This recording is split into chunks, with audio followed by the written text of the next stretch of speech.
"You're at the wrong wedding," Mountain Man grinned, "but you're marrying me instead." A grand wedding fills the mountain church, lace, candles, and proud faces. But when the doors burst open, a rugged mountain man storms the aisle, snow on his coat, a Bible in his hand, and truth on his tongue. He declares the groom a liar and the bride already wed. To him. The crowd gasps. The preacher's ledger proves it true. One mistake in the marriage records has bound two strangers by law and by fate. But this isn't just a mix-up. The man brings word of a dead brother, a missing deed, and a secret the railroad will kill to hide. When snow traps them together in the wilderness, hearts thaw. But danger rides close behind. Lies, love, and redemption collide under the mountain's shadow. Now, in a world where honor means survival, a woman must choose, protect her name, or the man who saved her soul. Can a marriage born from error become the one heaven meant? Drop a comment below and share which part of the world you're tuning in from today. If you enjoy stories like this, don't forget to subscribe for more. The church fell silent as Leon Kincaid's boots echoed against the wooden floorboards. Snow melted from his buckskin coat, leaving dark patches that dripped onto the aisle runner. His face was weathered from weeks in the high country, but his eyes burned with purpose as he moved steadily forward. Alana stood frozen at the altar, her ivory shawl clutched tight around her shoulders. The lamplight caught the silver threads in her dark hair, carefully arranged for a day that was quickly unraveling. Her heart pounded against her ribs as Leon approached, his presence as raw and untamed as the mountains he'd descended from. Milton Grieve stepped forward, positioning himself between Leon and his bride-to-be. "This is a private ceremony, Mr. Kincaid. Whatever business you have can surely wait until—" "No, sir, it cannot." Leon's voice was rough from disuse, but it carried through the church like thunder. He held up the worn Bible, its leather cover cracked and stained. "This belonged to Thomas Bell Ames. Found it 3 days' ride up in Mason's Gulch, along with this." He produced a leather glove, dark patches visible even in the dim light. Alana's hand flew to her mouth. "That's Thomas's glove, the one Mother made him last Christmas." She moved past Milton, reaching for the items with trembling fingers. Where is my brother?" The congregation murmured, heads turning to whisper. Even the preacher stood silent, his prayer book forgotten in his hands. Outside, wind rattled the church windows, driving snow against the glass. Leon's eyes met Alana's, gentle despite his harsh appearance. "Miss Ames, I wish I had better news. Your brother—" He paused, choosing his words carefully. "He didn't make it down from the mountains." A sob caught in Alana's throat. She clutched the Bible to her chest, her knuckles white against the worn leather. "How? Thomas knew those trails better than anyone. He wouldn't just—" "It wasn't the mountain that killed him." Leon's words cut through the whispers like a knife. He turned to face Milton Grieve, who had gone very still. "Your brother found something he wasn't supposed to see. Something about land deals that didn't match the registry. Papers showing claims that belonged to Ute families, transferred without their knowledge." Milton's polished manner cracked slightly. "These are serious accusations, Mr. Kincaid. Do you have any proof beyond a dead man's belongings?" "I have Thomas's last words." Leon reached into his coat and withdrew a folded paper, its edges worn soft from the journey. "He wrote this before the fever took him. I found him in an old line shack, barely alive. Managed to keep him breathing 3 days, but the wound had gone bad." Alana snatched the paper from Leon's hand, her eyes scanning the shaky handwriting. The congregation pressed closer, abandoning all pretense of propriety. Even the children, usually squirming in their Sunday best, stood silent in the pews. It's Thomas's hand, Alana whispered. Her voice grew stronger as she read. He writes that he discovered falsified land claims, documents showing Milton's railroad company stealing Ute grazing lands through forged signatures. She looked up at her almost husband, color draining from her face. He says you threatened him when he confronted you. Said if he didn't keep quiet, he'd never make it back to Silver Basin. Milton straightened his vest, a practiced smile crossing his face. My dear, surely you don't believe these wild tales. Your brother was always unstable, prone to drink and imagination. This mountain man could have found anyone's belongings and concocted this story. The bullet in your brother's back wasn't imagination, Miss Ames. Leon's quiet words fell like stones in still water. Nor was the company letterhead on the papers he carried, papers that disappeared while I was gathering wood to build a proper grave. The church erupted in gasps and exclamations. Several of Thomas's old mining partners stood up, their faces dark with anger. Milton's hand moved toward his coat pocket, but Leon was faster. In one fluid motion, he stepped between Milton and Alana. I wouldn't, Leon said softly. These good people deserve the truth. Thomas gave his life to expose it. Alana's fingers traced her brother's last words, tears falling freely now. All this time, I thought he'd abandoned us, left us to chase some wild dream in the mountains. She turned to Milton, something harder than grief entering her eyes. But he was trying to protect our land, our neighbor's land, while you courted me with promises of progress and prosperity. Milton's charm vanished like frost in sunlight. Progress requires sacrifice, my dear. Your brother was too simple to understand that. Just like these savages who— Those savages have names, Leon interrupted. Names on legal documents that you forged. Names of families I served with, fought against, and later came to respect. Thomas understood something you never will. A man's word is sacred out here, whether it's given in a church or on a scrap of paper in a line shack. The preacher finally found his voice. Perhaps we should adjourn this ceremony until these serious matters can be properly investigated. There's nothing to investigate. Alana's voice rang clear as she unpinned her mother's veil. My brother's blood is on these pages, on this glove, and on the hands of the man I almost married. She turned to the congregation, her face tear-stained but resolute. I'm sorry you all came out in this weather for nothing, but I reckon a wedding's not nearly as important as justice. Milton's composure cracked entirely. You simple fools. Do you think you can stop progress? The railroad's coming, whether you like it or not.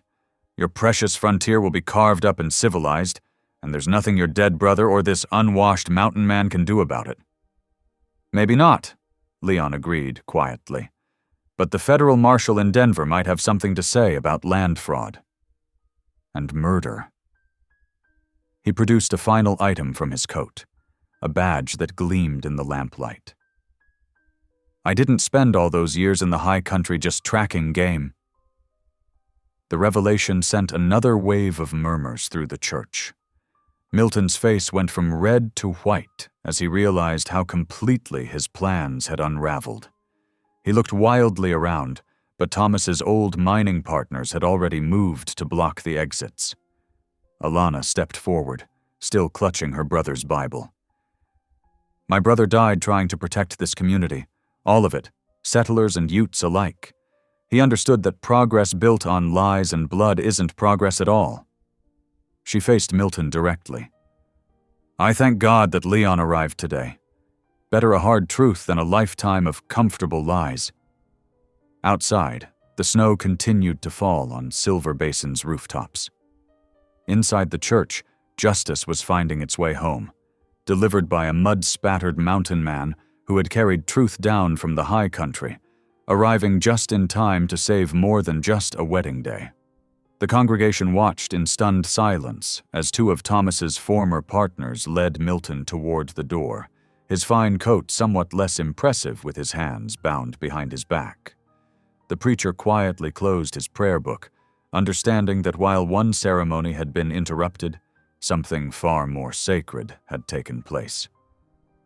Leon stood quietly near the altar, his job done, but his presence steady as Alana worked through her grief and shock. She looked down at the Bible in her hands, then back up at the man who had brought her both heartbreak and truth. "Thank you," she said softly, "for bringing my brother home." The mountain man nodded, understanding in his eyes. Sometimes the greatest acts of love looked nothing like romance. Sometimes they looked like mud-spattered boots on a church floor, carrying truth down from the high country. No matter the cost.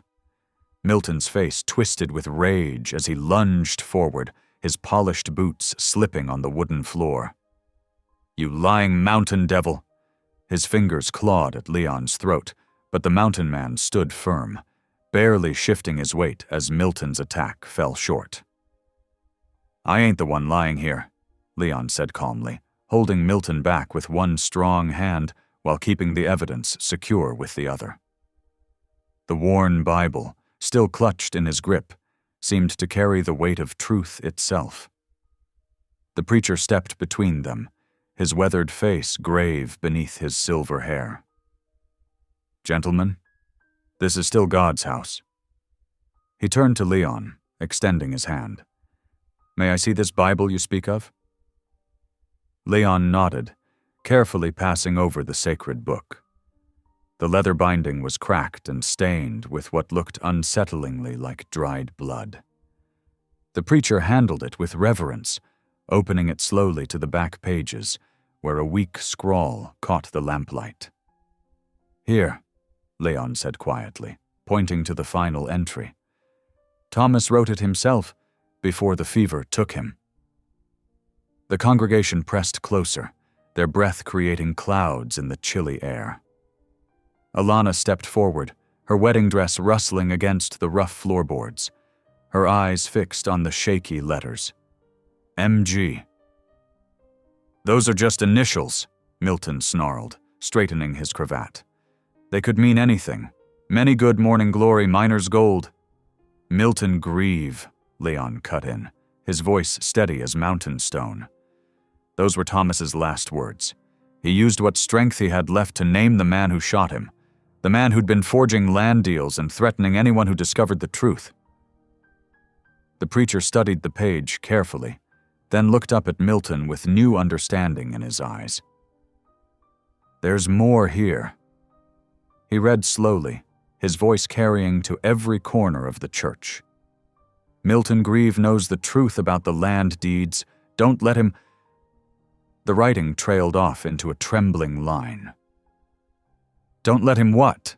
Alana demanded, her voice breaking. "Don't let him take the land," Leon finished softly. "Or you, Miss Ames. Thomas saw through his plan to control both." In the tense silence that followed, the preacher moved to his lectern, presumably to close his books and end the interrupted ceremony. But as he reached for his leather-bound ledger, something caught Leon's eye. The marriage license, laid open and ready for signatures, bore an unexpected name. Leon stepped closer, squinting at the careful script. Where Milton Grieve's name should have been, the document clearly stated Leon Kincaid as the intended groom. The town clerk, Mr. Whitaker, had been watching from his place near the altar. His face went pale as understanding dawned. "Oh dear," he muttered, loud enough for those nearby to hear. "There seems to have been an administrative error." "What kind of error?" Milton demanded, his voice sharp as a knife. Mr. Whitaker tugged at his collar, sweat beading on his forehead despite the church's chill. "Well, you see, when the land deed paperwork came through for Miss Ames's property last month, it got somehow tied to Mr. Kincaid's homestead filing. Just a simple clerical mix-up, you understand. And when I prepared the marriage license..." You listed the name already connected to the property, Leon finished, a slow grin spreading across his weathered face. He turned to Alana, who stood frozen in her ivory shawl, snowflakes still melting in her dark hair. Seems you're at the wrong wedding, miss, 'cause you're marrying me instead. The church erupted in a cascade of gasps, followed by scattered laughter. Some of the older women clutched their hearts, while others whispered furiously behind gloved hands. The children in the front pew giggled openly, delighted by this unexpected turn in the day's entertainment. But the laughter died as Milton's face transformed. The rage that had been simmering beneath his polished exterior boiled over, turning his features into something barely human. "This is absurd," he roared, spittle flying from his lips. "I won't be cheated by some mountain man's tricks and a fool clerk's mistake." "It ain't a trick," Leon said calmly. "It's the law. Same law you've been twisting to steal land from honest folks. Seems fitting it should turn back on you now." Alana, who had been silent through this exchange, suddenly found her voice. "The law?" She turned to Mr. Whitaker, her eyes demanding answers. "Is this true? Am I legally bound to marry Mr. Kincaid?" The clerk nodded miserably. "According to the territory's property statutes, yes. The marriage license is tied to the land deed, which is now legally connected to Mr. Kincaid's homestead. To change it would require refiling all the paperwork in Denver, and that could take months." "Months?" Milton's voice rose to a near screech. "Do you know what I could lose in months? The railroad's timeline, the land acquisitions, everything I've worked for." He cut himself off, but it was too late. His words hung in the air like smoke, damning in their implications. "Sounds like a confession to me," one of Thomas's old mining partners called out. Others nodded in agreement, their faces hardening as they remembered their friend's mysterious disappearance into the mountains. Alana stood very still, her mind clearly racing behind her calm exterior. She looked from the Bible containing her brother's last words to the legal document that had unexpectedly tied her to Leon Kincaid. Then she looked at Milton, seeing him clearly perhaps for the first time, not as the polished harbinger of progress he pretended to be, but as the man who had orchestrated her brother's death and planned to use her marriage to control her land. "Mr. Whitaker," she said finally, her voice steady despite the emotions playing across her face. "You're certain this marriage license is legal and binding?" "Yes, Miss Ames. As legal as any document filed with the territory." She turned to Leon, studying him with new eyes. He met her gaze steadily, respect, and something warmer in his expression. Here was a man who had carried her brother's last words through winter storms to bring her the truth, who had fought for justice when it would have been easier to stay in his mountain solitude. "Well then," she said, a hint of her natural spirit returning. "It seems God has other plans for today's wedding." Milton made one last desperate attempt. "Alana, darling, surely you can't be considering this is madness. He's nothing but a savage, "He's the man who brought my brother home," Alana cut in, her voice sharp as winter wind. "He's the man who exposed your lies and protected our community's rights. And according to the law you're so fond of twisting, he's the man I'm meant to marry." The change that came over Milton's face was terrible to behold. Gone was every trace of the sophisticated railroad agent, replaced by something dark and dangerous. "You'll regret this," he snarled, reaching into his coat.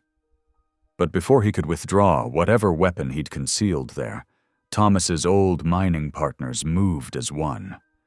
They grabbed Milton's arms, their strong hands made powerful by years of working the earth. The hidden derringer clattered to the floor, its pearl handle gleaming in the lamplight. "I reckon attempted murder in a church is frowned upon," Leon observed mildly. "Might want to add that to his charges when the marshal arrives." The preacher, who had been watching these proceedings with increasing alarm, cleared his throat. Given these extraordinary circumstances, perhaps we should postpone any ceremonies until— No. Alana's voice was firm.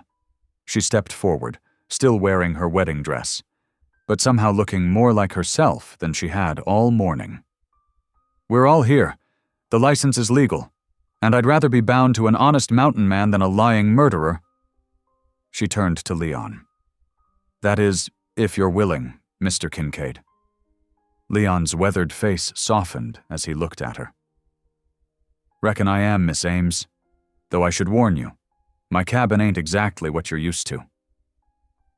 I'm not used to a lot of things, she replied, a ghost of a smile touching her lips. But I'm learning that God's plans don't always match our expectations. Milton's cruel laughter cut through the moment. You fool woman, you'd throw away everything I offered, civilization, progress, a future, for this unwashed hermit? No, Alana said quietly. I'm choosing truth over lies, justice over greed, and a man who honors God's laws over one who twists them. She turned to the preacher. Shall we begin again? The old minister looked from Alana's determined face to Leon's steady presence, then nodded slowly. The Lord works in mysterious ways, he murmured, reopening his prayer book. As Milton was led away, still hurling threats and curses, the congregation settled back into their pews. The wedding would proceed as planned, just with a different groom, one whose mud-spattered boots and honest heart had arrived just in time to save more than just Alana's future. The afternoon sun cast long shadows across Silver Basin's snow-covered streets as the church doors opened, releasing a flood of excited whispers and wild speculation into the crisp mountain air. Townspeople gathered in small clusters, their breath forming clouds as they dissected every detail of the morning's shocking events. Some defended Milton Greaves' reputation, while others recalled times when the railroad agent's smooth words hadn't quite matched his actions. Behind the whitewashed church, where weathered boards met untamed wilderness, Alana Bell Ames stood facing Leon Kincaid. Her ivory shawl caught the wind, snapping like a flag of truce between them. The morning's wedding dress now seemed a costume from someone else's life. Show me, she demanded, holding out her gloved hand. Show me everything. Leon didn't hesitate. He produced the worn Bible, its leather cover scratched and stained from his journey through the high country. Pages marked, he said simply. Alana opened it to where a piece of rough paper served as bookmark. Her breath caught at the sight of the familiar handwriting, weak and uneven, but undeniably her brother's. Tears pricked at her eyes as she read Thomas's last words, his dying accusation against Milton Greaves spelled out in shaky letters. Where? Her voice trembled. Where did you find him? High up in Thunder Basin, near the old Apache Trail. Leon's voice was gentle but direct. He'd made it to my cabin first, found signs of him staying there while I was out tracking. Must have known Milton's men were after him. Trail led to a box canyon. He paused, watching her face. He fought hard, miss. Wouldn't want you thinking otherwise. Alana's fingers traced her brother's final signature. And the land filing mix-up? Was that your doing? No, ma'am. Leon reached into his coat and withdrew a stack of wrinkled papers. That was pure chance. Or providence, depending on how you see it. Filed my homestead claim 3 months back. Clerk must have got the papers crossed when your brother's land came up for review. The sound of boots on packed snow interrupted them. Milton Greaves rounded the corner, his elegant morning coat replaced by a dark trail duster. 2 men flanked him, his private security, hired more for intimidation than protection. My dear Alana, Milton's voice dripped false concern. Surely you're not believing this mountain man's convenient tale. Think of your family's good name. Think of progress. One word from me to the territorial governor about your brother's questionable activities, and your father's ranch could face quite unpleasant scrutiny. Alana's spine stiffened. Are you threatening me, Mr. Grieve? Threatening? No, my dear. Simply pointing out that reputations are fragile things. Milton's smile didn't reach his eyes. Of course, if you were to contest this clerical error, help me expose this crude attempt at manipulation. Manipulation? Leon's quiet voice cut through Milton's smooth threats. Like manipulating land records to steal Ute grazing grounds, or manipulating justice when Thomas found proof of your schemes? Milton's face darkened. I'd be careful with accusations, Mr. Kincaid, especially when the only proof you have is conveniently written by a dead man. There's more proof, Leon said. In my cabin. Thomas left papers there, copies of your real dealings with the railroad. Alana looked sharply at Leon, then back at Milton. The railroad agent's momentary flash of concern told her all she needed to know. Then I suppose I'll have to see these papers, she said firmly, to verify everything myself. Milton stepped forward. My dear, you can't possibly be considering— I'm not your dear anything, Alana cut him off, and I'm going to find out the truth about my brother's death, with or without anyone's permission. Leon nodded slowly. Trail's rough this time of year. Need to leave before dusk if we want to make good distance. You can't be serious, Milton sputtered. A respectable woman traveling alone with this savage? Better a honest savage than a murderous gentleman, Alana replied coolly. I'll need an hour to pack and change. She turned to Leon. Will your mule carry double? Got a spare horse at the livery, Leon said. Not much for looks, but sure-footed in snow. Milton made one last attempt. I'll contest every inch of both properties. By the time I'm done, you'll be lucky to own the clothes on your back. Contest away, Leon replied. Meanwhile, those papers in my cabin will make interesting reading for the territorial marshal. Alana gathered her shawl closer. I'll meet you at the livery in 1 hour, Mr. Kincaid. And Mr. Grieve? She fixed Milton with a steady gaze. I suggest you pray my brother's papers don't contain what I think they do. True to her word, Alana arrived at the livery stable just as the sun began its descent toward the western peaks. She had exchanged her wedding dress for sturdy riding clothes, split skirts, warm boots, and a thick wool coat. Her white shawl remained, wrapped around her shoulders like a reminder of the morning's upheaval. Leon already had both animals saddled, his sturdy mule and a Roman-nosed bay horse that looked as dependable as its temporary owner. He helped Alana mount without comment, noting her competent seat and the practical supplies in her saddlebags. They rode out of Silver Basin as the town's shadows lengthened, taking the north trail toward the high country. Neither spoke much, each lost in their own thoughts as their mounts' hooves crunched through crusted snow. The afternoon light painted the mountains in shades of gold and purple, beautiful and indifferent to human concerns. As darkness approached, Leon led them to a sheltered spot beside a frozen creek. Ancient pines created a natural windbreak, and deadfall provided plenty of fuel for a fire. He worked efficiently, setting up camp with the ease of long practice, while Alana tended to their mounts. The fire's first flames cast dancing shadows as they settled on opposite sides of the blaze. The wind's mournful song through the pines filled the awkward silence between them. Finally, Alana spoke. Why did you help my brother? Leon fed another stick to the fire before answering. Found him half frozen at my cabin 2 months back. Said he had proof of railroad men stealing Ute land, using fake claims and threatened witnesses. He paused. Reminded me of another time I stood by while powerful men broke treaties and called it progress. The Ute campaigns, Alana said softly. You were a scout. Leon nodded, surprise flickering across his weathered features. Your brother mentioned me. He wrote about you in his letters, said there was a scout who quit rather than lead soldiers to a peaceful camp. She studied him across the flames. That was you, wasn't it? Too late, though. Leon's voice was rough with old pain. Should have spoken up sooner.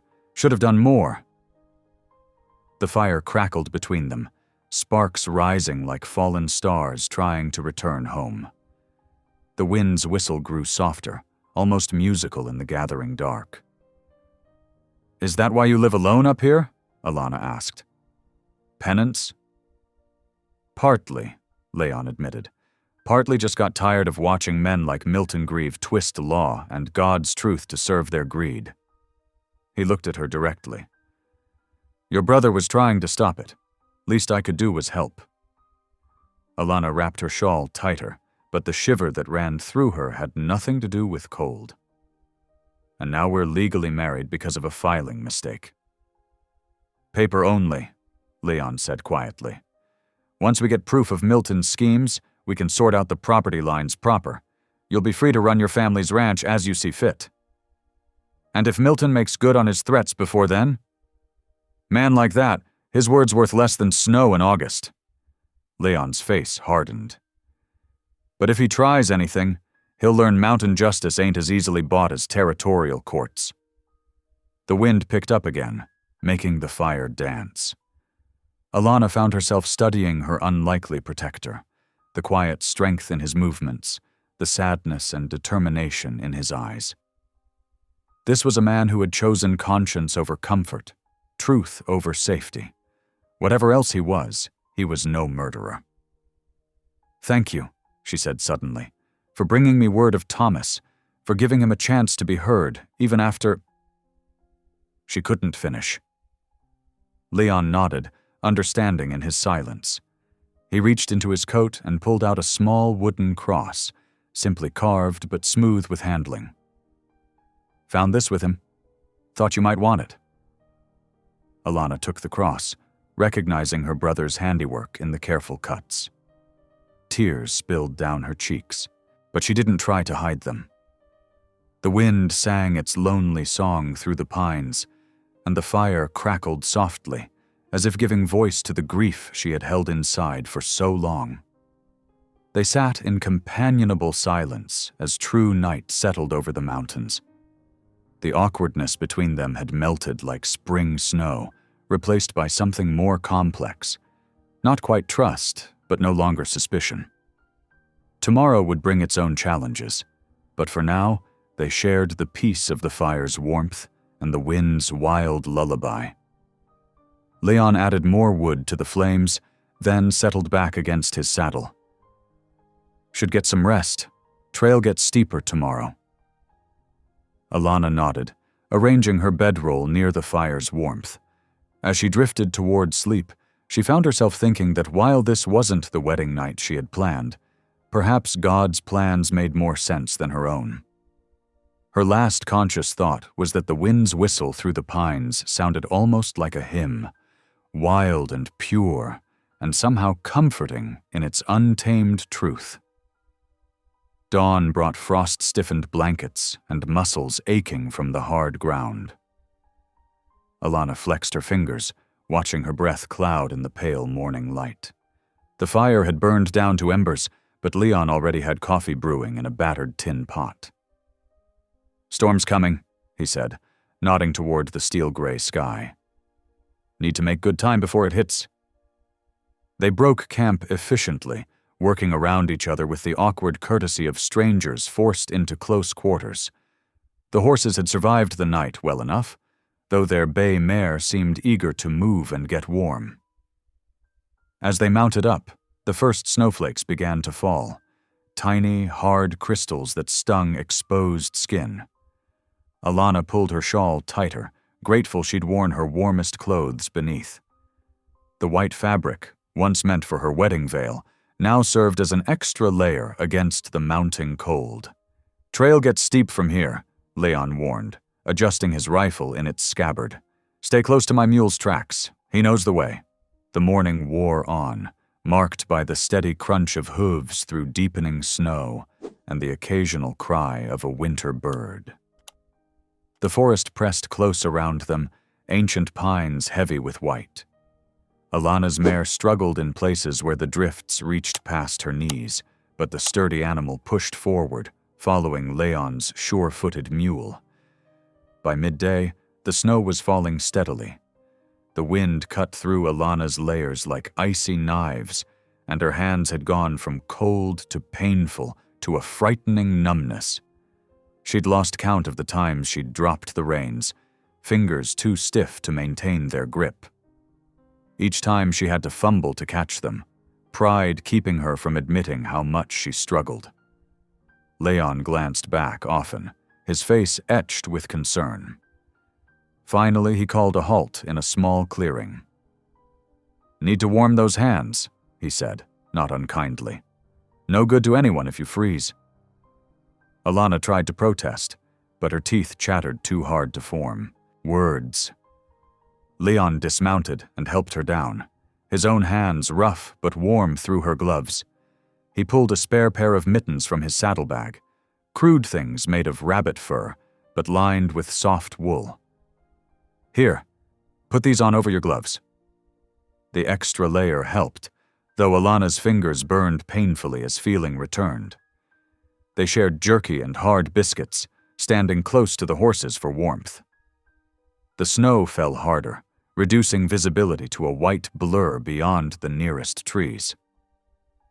"How much further?" Alana managed between chattering teeth. "Few hours, weather permitting." Leon studied the sky. "Might be rough going. Sure you want to push on?" Alana straightened her spine.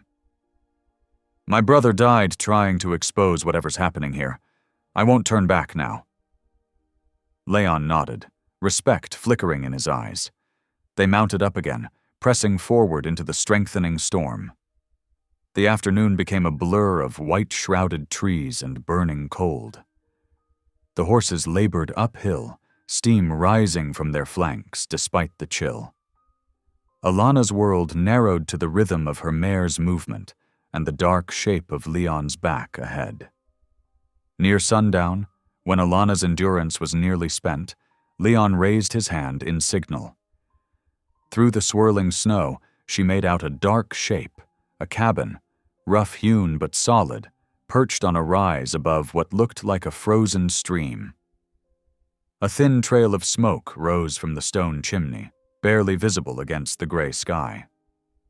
"Something's wrong," Leon muttered, drawing his rifle. "Didn't leave no fire burning." They approached cautiously.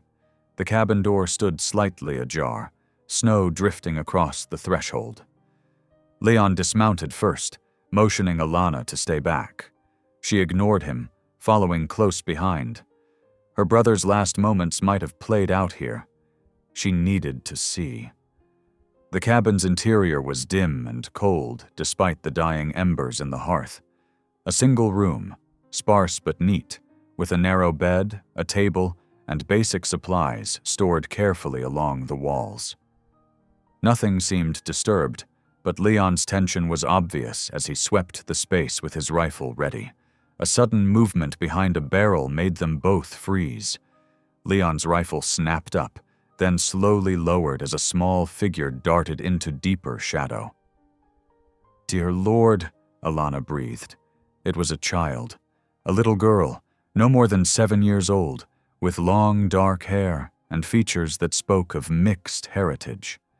She pressed against the wall, trembling, clutching something to her chest. Alana's heart clenched as she recognized her brother's worn leather hat. "Hello, little one," Alana said softly, kneeling down to the child's level. "We won't hurt you, I promise." The girl's eyes were huge and frightened in her small face. She clutched the hat tighter but didn't speak. When Alana moved slightly closer, she could see that the child wore a mixture of white and native clothing, a calico dress under a beautifully beaded vest, moccasins on her tiny feet. Leon moved slowly to the hearth, adding wood to the dying fire. "Must have been keeping it going," he said quietly. Smart girl. Alana stayed where she was, hands open and visible. My name is Alana. That hat you're holding, it belonged to my brother. Did you know him? The child's eyes filled with tears, but still she made no sound. She nodded once, a tiny movement that spoke volumes. Was he kind to you? Another nod, more definite this time. The girl's free hand made a gesture Alana didn't understand, but Leon drew in a sharp breath. That's a Ute sign, he explained, means protector or guardian. Alana's vision blurred with tears of her own. Of course Thomas would have protected this child. It was exactly the sort of thing he would do. What's your name, sweetheart? The girl looked at Leon, then back to Alana. Her lips moved, but no sound came out. She tried again, frustration clear on her face. It's all right, Alana soothed. You don't have to speak if you can't. A sudden howl echoed through the trees outside, a wolf, closer than comfort. The child startled, pressing closer to the wall. More howls answered the first, a chorus that spoke of hunger and winter's desperation. Leon moved to check the door's heavy bar. Pack's been hanging around lately, getting bold with the deep snow. He glanced at the child. How long you been here alone, little one?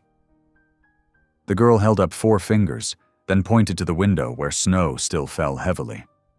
4 days, Alana translated. Since the snow started. She turned back to the child. You must be hungry. A shy nod answered her. Alana reached slowly into her coat pocket and pulled out the remains of their trail biscuits. Here, it's not much, but it's something. The girl hesitated, then crept forward just enough to snatch the food.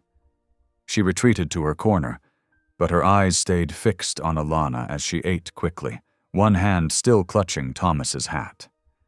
Outside, the wolves called again, closer now. Leon added more wood to the fire, which had begun to cast welcome warmth through the cabin. Need to tend to the horses, he said. Get them under shelter before that pack decides to get curious. Go, Alana nodded. We'll be all right. When Leon had gone, Alana settled herself more comfortably on the floor, careful to leave space between herself and the child. You know, she said conversationally, my brother used to sing when he was worried or scared, said it made everything seem better. She hummed a few bars of Amazing Grace, watching as the girl's eyes widened with recognition. Did he sing that one to you? The child nodded eagerly, then made another gesture, hands pressed together, then opening like a book. Ah, Alana smiled. He read to you too, didn't he? From his Bible? More nodding, and the first hint of a smile touched the girl's face. She finally loosened her grip on Thomas's hat, setting it carefully aside as she crept a little closer to Alana. The wolf cries came again, but they seemed more distant now.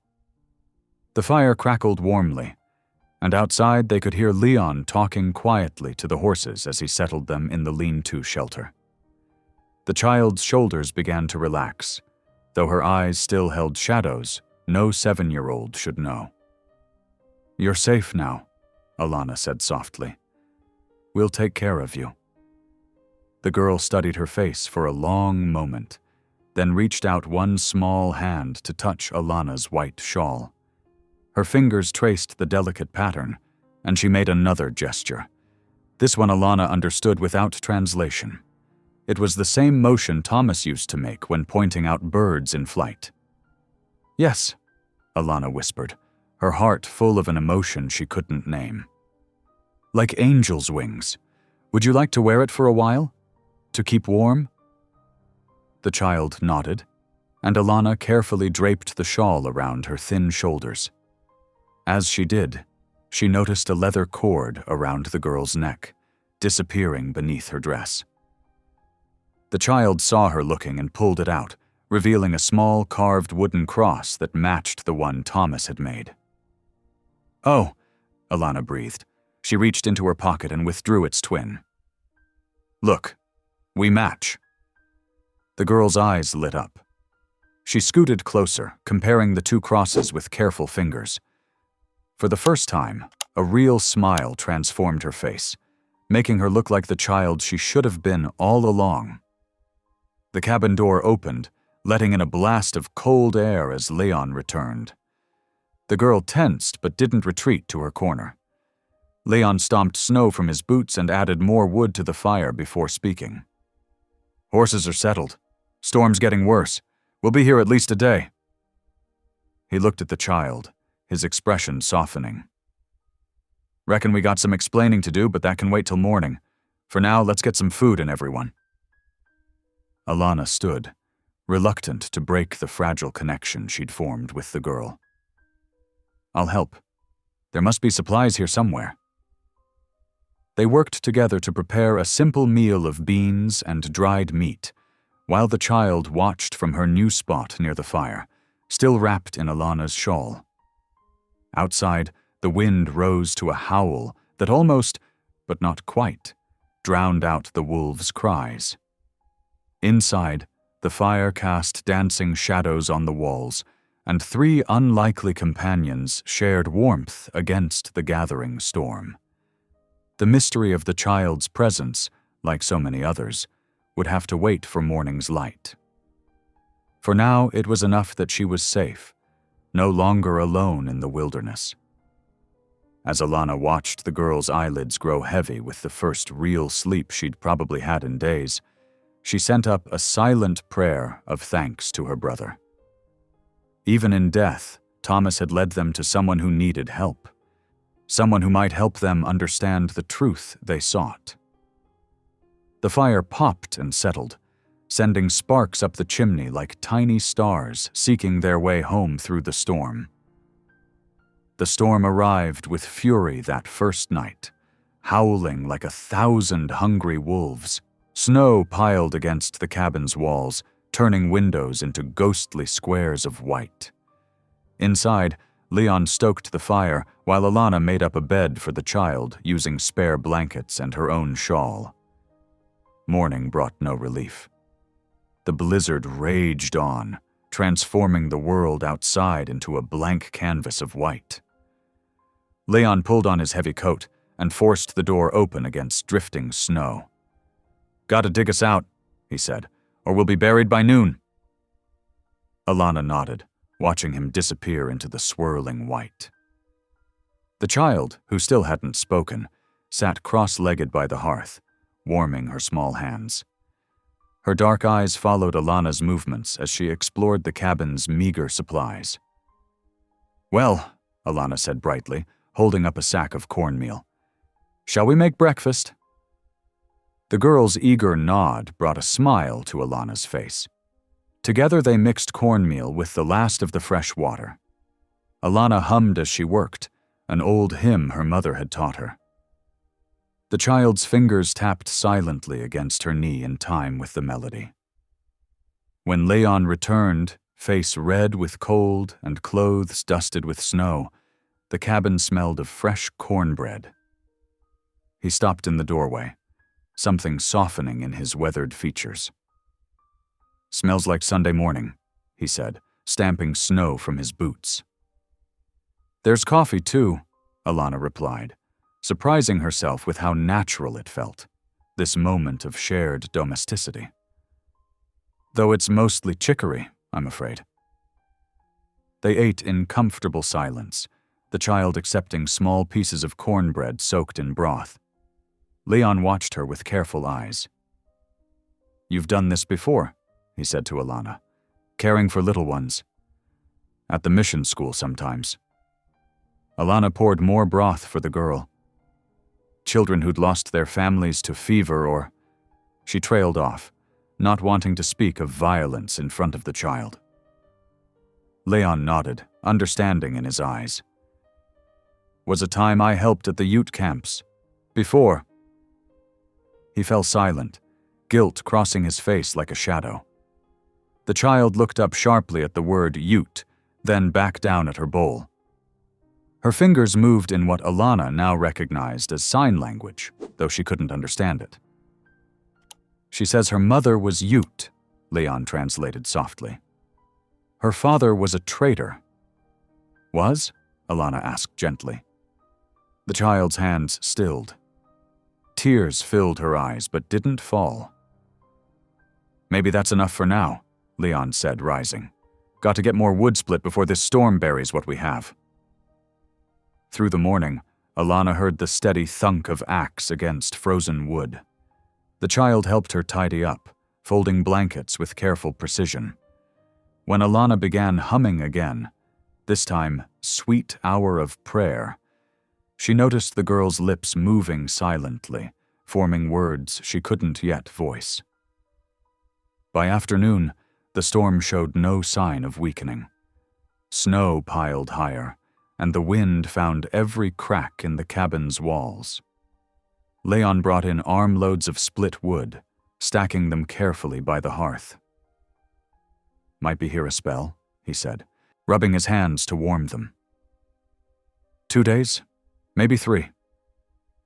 Alana nodded, trying not to think about what that meant, about Milton's rage back in Silver Basin, about the questions surrounding her brother's death that still needed answers. Instead, she focused on the immediate needs: food, warmth, and the silent child who watched them both with such solemn eyes.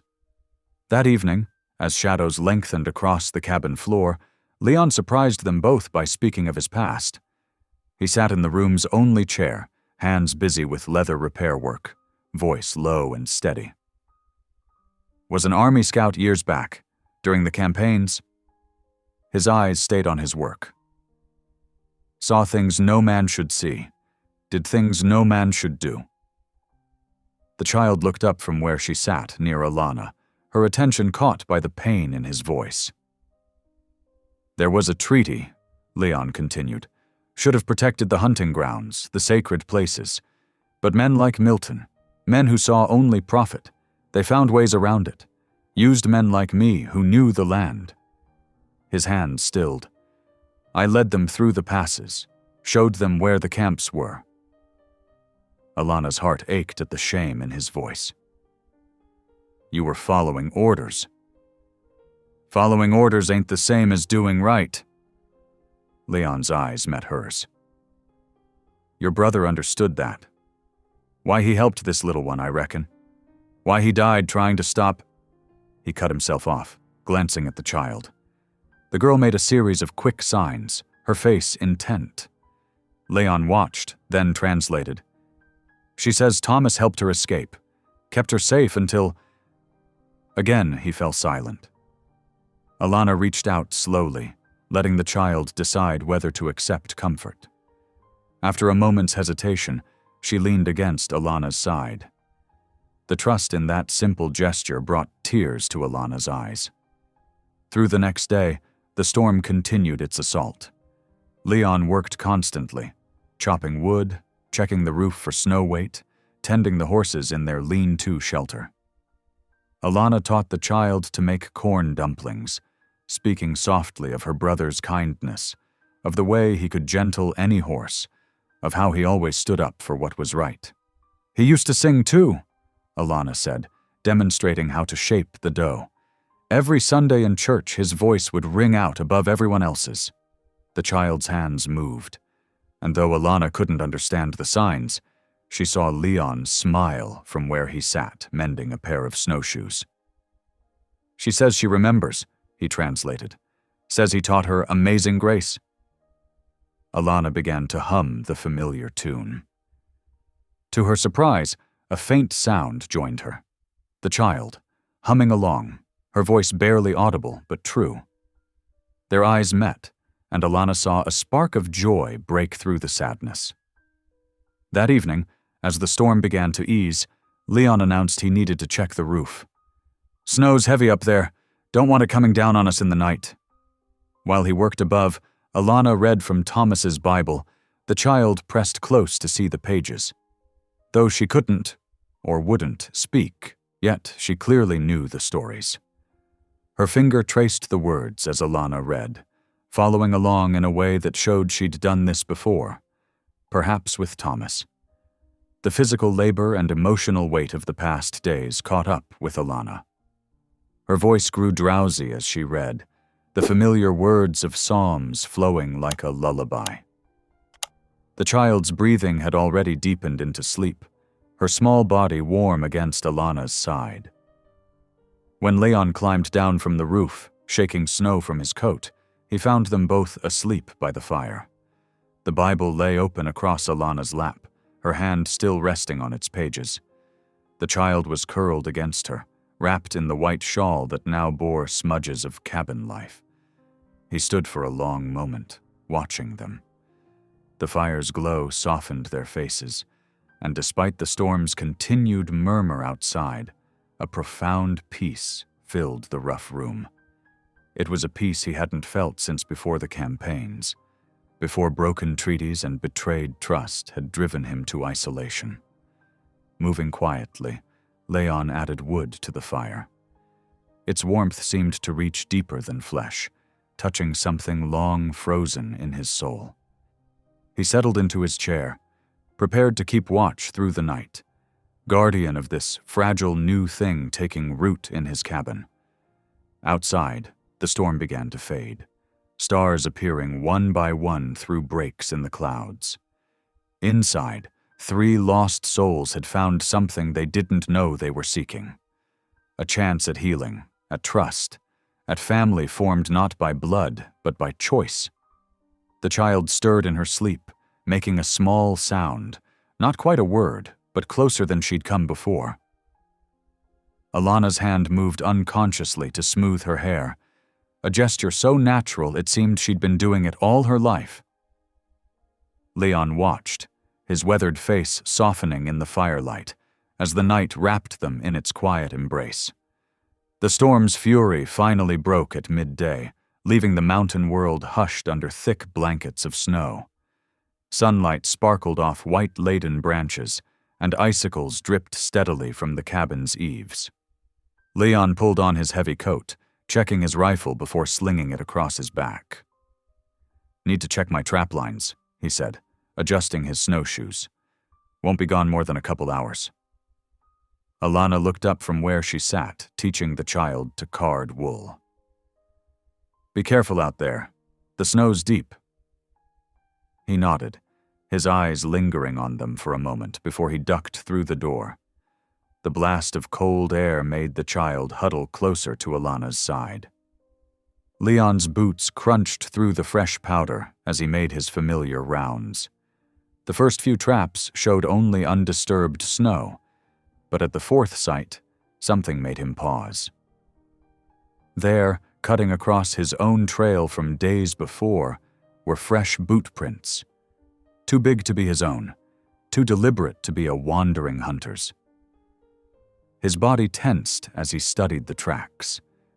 They led toward the cabin, then veered off down the ravine. Someone had been scouting, watching. His mind went immediately to Milton Grieve and his threats back in Silver Basin. Leon checked the remaining traps quickly but thoroughly, noting more signs of intrusion.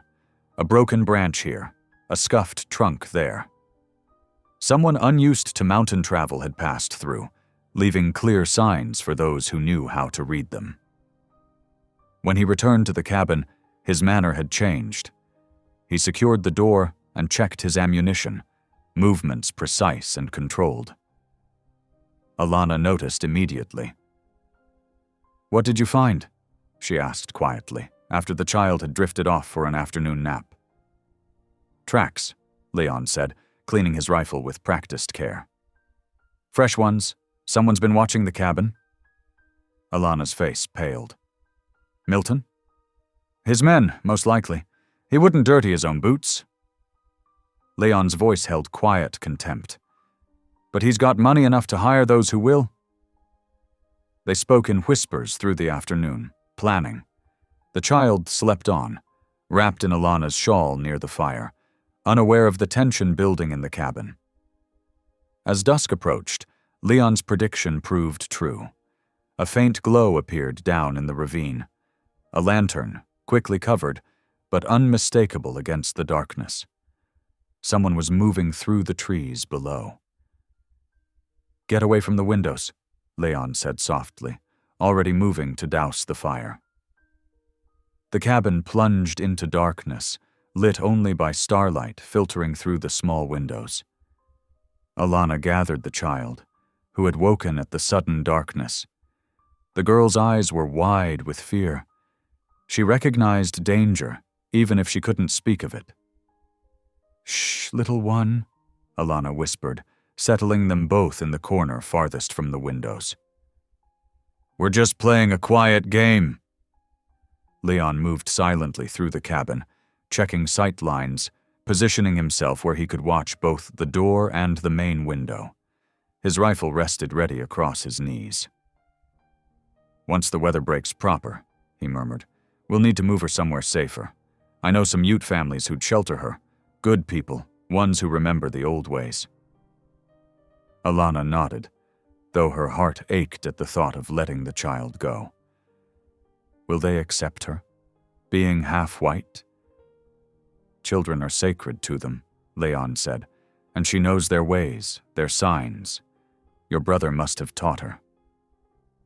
The child stirred at the mention of Thomas, her small hands moving in the familiar gestures of sign language. Even in the dark, Leon could read her meaning. "She says Thomas told her stories of the people," he translated, "taught her their songs, their prayers." Another glimmer of light appeared in the ravine, closer this time. The child tensed, pressing herself between Leon and Alana as they sat against the cabin wall. Her breathing came quick and shallow, until Alana began humming very softly. Barely a whisper of sound, but enough to soothe.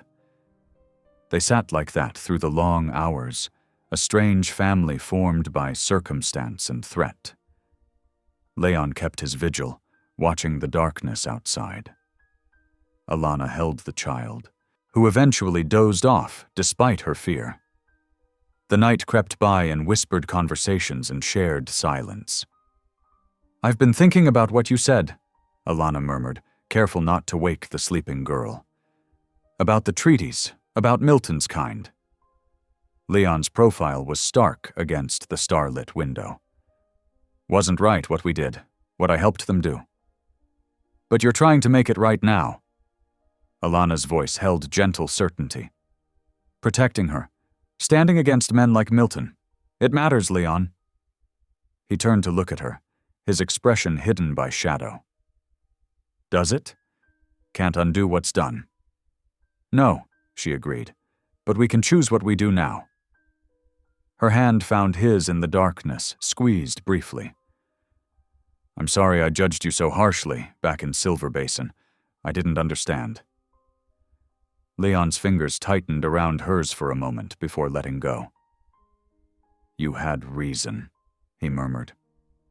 "Man like me, living wild in the hills, interrupting your wedding, wasn't exactly a proper introduction." A ghost of a smile touched Alana's lips. "Proper's not always right, though, is it? Look at Milton, with all his fine manners hiding poison underneath." The child stirred between them, making small, distressed sounds in her sleep. Both adults instinctively moved closer, offering comfort through their presence. She settled again, one hand clutching Leon's coat, the other tangled in Alana's skirts. As the night wore on, the lantern lights below grew more distant, then disappeared entirely. Still, Leon maintained his watch, knowing Milton's men might simply be waiting for them to lower their guard.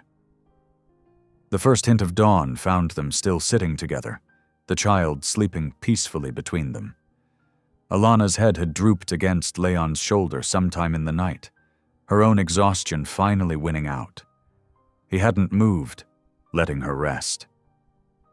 When gray light began filtering through the windows, Leon gently touched her arm. "Sun's coming up." Alana straightened, blinking away sleep. The child stirred too, her dark eyes opening to the new day. Outside, birds had begun their morning songs. A good sign. Birds went silent when strangers moved through their territory. "Think they've gone?" Alana asked, stretching stiff muscles. "For now."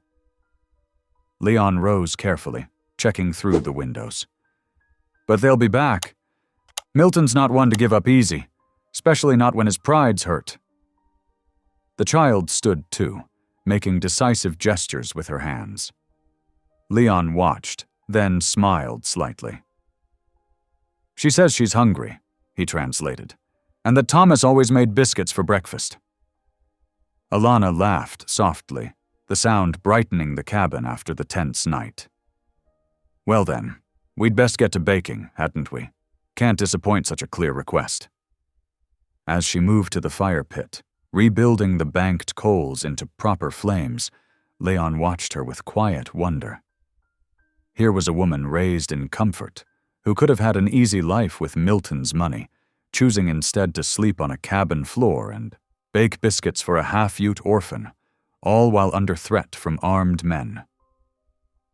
"Thank you," he said suddenly, the words rough with sincerity. "For helping protect her, for trusting me, when you had every reason not to." Alana looked up from her work, flour already dusting her hands.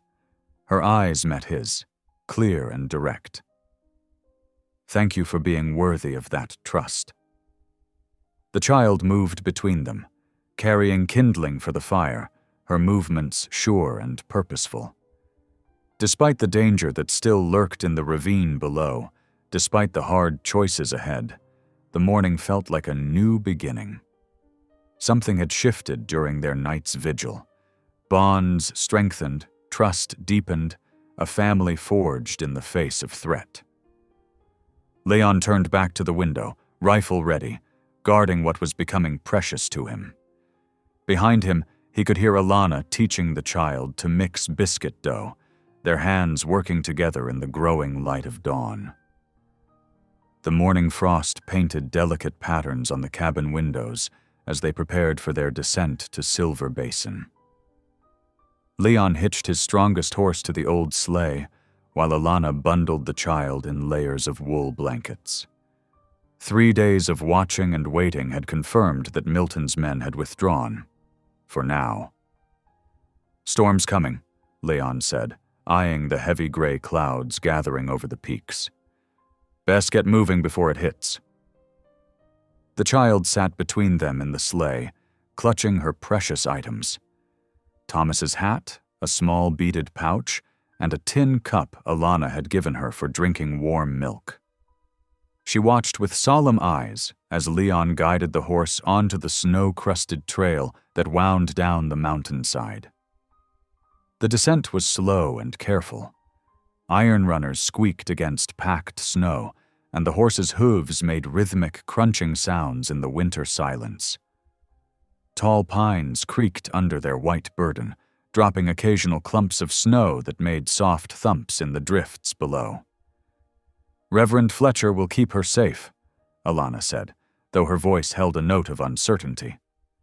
"He's known for helping those in need, no questions asked." Leon nodded, his eyes never leaving the treacherous path. "Man's got more courage than most realize. Takes grit to stand between the powerful and the helpless." The child leaned against Alana, seeking warmth. Her small fingers traced patterns in the frost collecting on the sleigh's wooden side.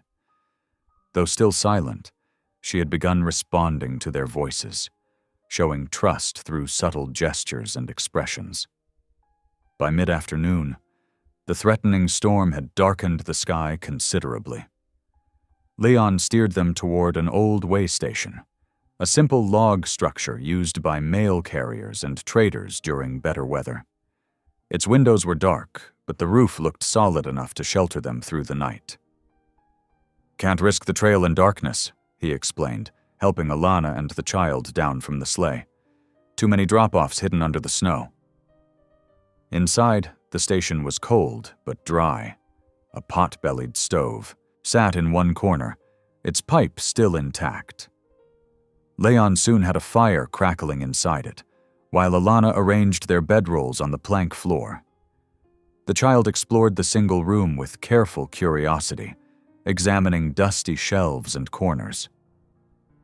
As night settled over the mountain, they shared a simple meal of dried meat, hard biscuits, and hot coffee. The lamp's glow created a small circle of warmth, beyond which shadows danced on rough-hewn walls. Snow began falling outside, soft flakes drifting past the windows. "Tell me about the mountains," Alana said, cradling her tin cup. "About the people you knew here, before." Leon was quiet for a long moment, watching the flames through the stove's iron grate. "Knew a woman once," he finally said, his voice low. "Running deer. She found me half frozen in a canyon during my first winter as a scout. Taught me how to survive up here." The child moved closer, drawn by his words. She settled beside him, her eyes intent on his face as he continued. "Her people had signed treaties with the army, promising peace. They kept their word too, helped us track renegade bands, shared their hunting grounds." His hands tightened around his coffee cup. "Then silver was found in their valley. Army broke the treaties, forced them onto poor land where nothing would grow." "What happened to her?" Alana asked softly. "Some fought back. Army called it a rebellion." Leon's voice grew harsh with old pain. "I tried to warn her village, but I was too late. Running deer, she died protecting the children, shot while getting them to safety in the high country." The child touched his arm, her gesture full of understanding beyond her years. Leon covered her small hand with his own, rough fingers gentle. "That's why you left the army," Alana said. "It wasn't a question. Couldn't serve men who'd break their word so easy, who'd kill women and children for profit." He looked at the child beside him. "Been trying to make it right since then, helping who I can. It's not enough, but it matters," Alana insisted. "What you're doing now, it matters." Her eyes held his across the lamplight, full of something deeper than mere sympathy. They fell silent, each lost in thought as the storm whispered against the station's walls. The child eventually dozed off, curled in her blankets near the stove. Leon banked the fire for the night, while Alana tucked the blanket more securely around the sleeping girl. "She trusts you," Alana observed quietly. "Children know who means them harm and who doesn't." Leon settled back against his saddle, rifle close at hand, ever watchful even here. "She knew your brother was a friend too. Must be why he was trying to help her when—" He left the sentence unfinished, but Alana nodded, understanding. Another piece of the puzzle of her brother's death fell into place. Thomas had died trying to protect this child, just as Running Deer had died protecting others years ago. Morning brought clearer skies and colder temperatures. They set out early, knowing the last leg of their journey would take them back into danger. The child seemed to sense the changing mood, growing more withdrawn as they approached familiar territory. The outskirts of Silver Basin came into view by mid-morning. Smoke rose from chimneys, and the church steeple stood stark against the winter sky. Leon guided the sleigh toward the less-traveled streets, hoping to reach the Reverend's home without drawing attention. But the child had other ideas. As they drew near the church, she began shaking her head violently, clinging to Alana with surprising strength. Tears filled her eyes, the first they'd seen from her. "Shh, little one," Alana soothed, holding her close. "Reverend Fletcher is a good man. He'll keep you safe until we can—" "Well, well, look who's finally come down from their mountain hideaway." The sneering voice came from ahead. 3 of Milton's men stood blocking the street, rifles held casually but ready. More appeared from between buildings, moving to surround the sleigh. Leon's hand moved to his gun, but he knew they were outnumbered. The child pressed herself against Alana, trembling.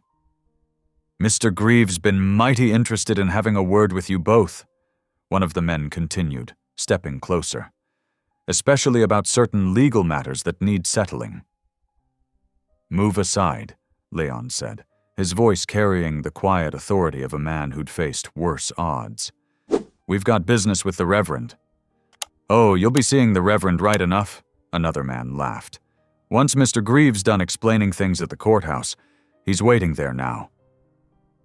Whispers and pointing had begun among the townspeople on the street. Word would spread quickly. Alana Bell Ames had returned, not with her intended husband, Milton Grieve, but with the mountain man who'd disrupted her wedding. And they had a child with them, a half-Indian child at that. Alana straightened her spine, meeting the curious and judgmental stares with dignity. "Then we'll speak with Mr. Grieve," she said clearly, "but the child stays with me." The men exchanged glances, clearly not having expected this response. Their orders probably hadn't covered what to do if their quarry came willingly. "Your choice, miss," the leader finally said with a shrug. "This way." As Leon turned the sleigh towards the courthouse, Alana felt the child's grip on her arm tighten. The girl's dark eyes moved between the armed men with the wariness of one who had seen violence before. But she also looked at Leon and Alana with absolute trust, a trust they couldn't betray now. Windows filled with watching faces as they passed. Alana caught glimpses of old friends quickly stepping back from view, unwilling to be seen acknowledging them. The town she'd known all her life suddenly felt alien and hostile. Leon's shoulder brushed hers as he handled the reins, a subtle reminder that she wasn't facing this alone. Whatever waited at the courthouse, Milton's schemes, legal threats, social condemnation, they would face it together. The courthouse steps came into view, and with them, Milton Grieve himself. He stood at the top like a king on his throne, his fine coat and polished boots a sharp contrast to their trail-worn appearance. His smile held no warmth as he watched their approach. "Welcome home, my dear," he called down to Alana. "I believe we have some unfinished business to discuss." The child's fingers dug into Alana's arm, and she felt Leon tense beside her. The morning sun gleamed cold and bright on rifle barrels as Milton's men closed ranks around the sleigh. They had returned to Silver Basin, but Alana knew with sudden clarity that home had somehow shifted its meaning. Home was no longer this place of false manners and hidden cruelty. Home was the quiet strength of the man beside her, the trust of the child in her arms, and the truth they now faced together. The courthouse bell tolled 9 times, marking the hour. The sound echoed through streets grown suddenly quiet, as if the whole town held its breath, waiting to see what would happen next. The courthouse clerk's office smelled of dust and old paper. Morning sunlight streamed through tall windows, casting long shadows across the worn floorboards. Leon stood before the clerk's desk, his hat in his hands, while Alana sat primly in a straight-backed chair nearby. The child remained close to her side, half hidden in the folds of Alana's skirts. "The filing was clear enough," Leon explained, pointing to the document spread on the desk. "My homestead claim got mixed up with Miss Ames's land deed back in December. That's how my name ended up on her marriage license instead of Greaves." The clerk, a thin man with wire-rimmed spectacles, peered at the papers. "Indeed, there seems to be a clerical error here. However, nothing," interrupted a sharp voice from the doorway. Milton Grieve strode in, followed by a well-dressed man carrying a leather briefcase. "This is clearly a fraudulent attempt to steal both land and bride, Your Honor." The judge, who had been quietly observing from his chamber door, stepped fully into the room. He was an older man with gray hair and tired eyes that had seen too many range disputes turn bloody. Mr. Randolph, the judge nodded to Milton's lawyer. You have evidence of fraud? The lawyer placed his briefcase on the clerk's desk with a solid thump. My client, Mr. Grieve, has documentation showing his prior claim to both the marriage license and connected property agreements with Miss Ames's family ranch. Alana rose from her chair, her voice steady despite the tension in the room.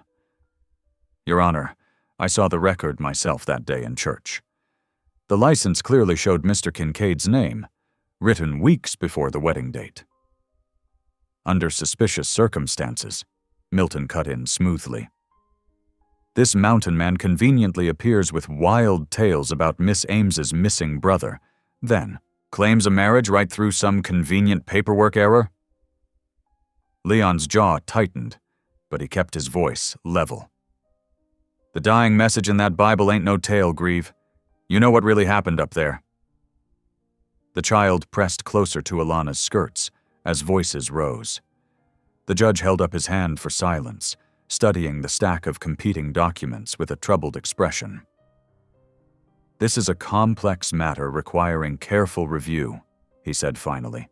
Property rights, marriage laws, and serious accusations are all entangled here. He straightened the papers with deliberate movements.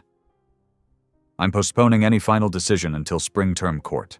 That will give all parties time to gather their evidence properly. But Your Honor, Milton began to protest. That's my ruling, the judge said firmly. Until then, the current paper trail stands as filed. Miss Ames's marriage license remains legally tied to Mr. Kincaid's homestead claim. Milton's face darkened with barely controlled rage. His lawyer quickly gathered their documents, murmuring about appeals and precedents. The clerk began copying the relevant papers for court records, his pen scratching in the sudden silence. Leon touched Alana's elbow gently. We should go, he murmured. She nodded, gathering the child close as they made their way out of the stuffy office. The courthouse steps were slick with melting snow.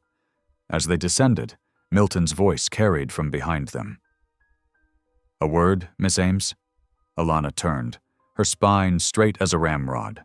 Milton approached with that smooth smile that had once seemed so charming to her. You're making a grave mistake, he said softly, for her ears alone. Your reputation in town is already compromised. Think of your poor father's position. What will happen to the ranch's credit when word spreads about this scandal? Are you threatening my family, Mr. Grieve? Merely pointing out consequences, my dear.